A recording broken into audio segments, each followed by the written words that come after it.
डालना है। अस्सलाम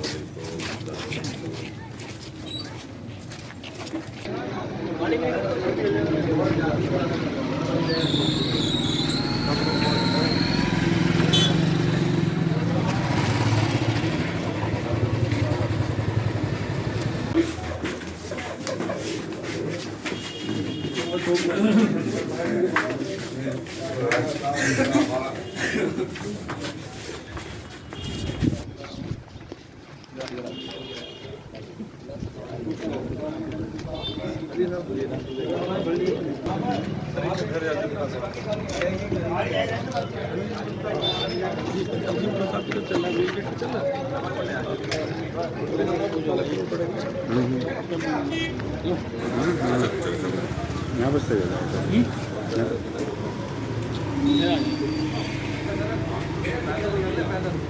साथ वो लोग हैं ना। अरे फराज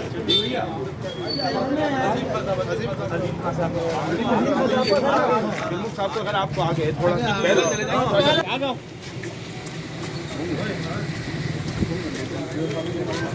राज तेरा काम चाहिए, तेरा काम। क्या नाम है आपका? मोहम्मद तमकीन। अच्छा, आपको पता ही है कि आपके जो दामाद हैं जिनसे आपकी वाइफ मतलब बेटी का मनमुटाव चल रहा है, मोहिबुल्ला नदवी, जो रामपुर में समाजवादी पार्टी के टिकट के प्रत्याशी हैं, तो किस तरीके से आपकी बेटी के साथ उनका एक तरीके से बिहेवियर रहा? उनको भी पता है, बाहर भी सबको पता है, जैसा उन्होंने किया है वो उनके सामने आ गया है। क्या क्या किया वो, किस तरीके से आपका आगे दिक्कत धोखे से परेशानी? भेज दिया। अरे बाद में वो आज तक आने को तैयार ही नहीं कि तलाक हो गई, तलाक भी हट गई। अच्छा, अब आपके पास आपके साथ बच्चा नवासा है आपका और आपकी बेटी हैं, अरे तो कि आपकी बेटी आपके साथ में रह रही हैं, नवासे हैं जो उनके बेटे हैं, तो जी तो एक तरीके से ये इसको क्या मानते हैं आपके एक बाप का फर्ज आपने कहता बना है मुझको। जी? नहीं सुना, नहीं इन्होंने सुना नहीं। अच्छा, मतलब ऐसा है कि ये उनके बेटे हैं नदवी साहब के और आप नाना हैं, जी तो नाना होने के बाद आप अपने मतलब एक तरीके से नवासे के वालिद होने का फ़र्ज़ अदा कर रहे हैं, और जबकि उनको करना चाहिए, तो क्या कहना चाहेंगे आप? बस बेटी बच्चा है, बच्चे का दिल रखना है, जो कुछ कहे वो मंजूर है, मुझे कोई फर्क नहीं पड़ता। अरे फिर नहीं सुना इन्होंने। आपका आप दीजिए जी साहब।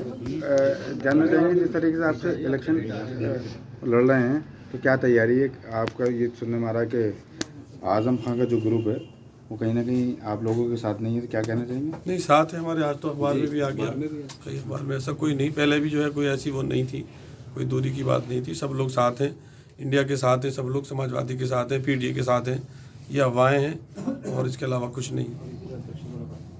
मौलाना साहब, एक आपको परिवार से संबंधित एक मामला जो चल रहा है कि ये बताया जा रहा है कि आपका शादियों का ये लेकर चर्चा है, तो क्या कुछ है? देखिए, वो कोर्ट मैटर है, उसको इलेक्शन कमीशन को हमने बता दिया, उसको आप रहने दें तो ज़्यादा बेहतर है। और क्या तैयारी है, किस तरीके से आप इस चुनाव को चैलेंज मानते हैं? ये चुनाव देखिए संविधान को बचाने की लड़ाई है, कॉन्स्टिट्यूशन को बचाने की लड़ाई, जमहूरियत को बचाने की लड़ाई है, नौजवानों के फ्यूचर को बचाने की लड़ाई है, महिलाओं के सम्मान को बचाने की लड़ाई है। ये लड़ाई जो आज़ादी हज़ारों लाखों लोगों ने, हिंदू मुसलमान सिख ईसाइयों ने मिलकर जो ये आज़ादी हासिल की थी, वो आज़ादी दाव पर लगी हुई है।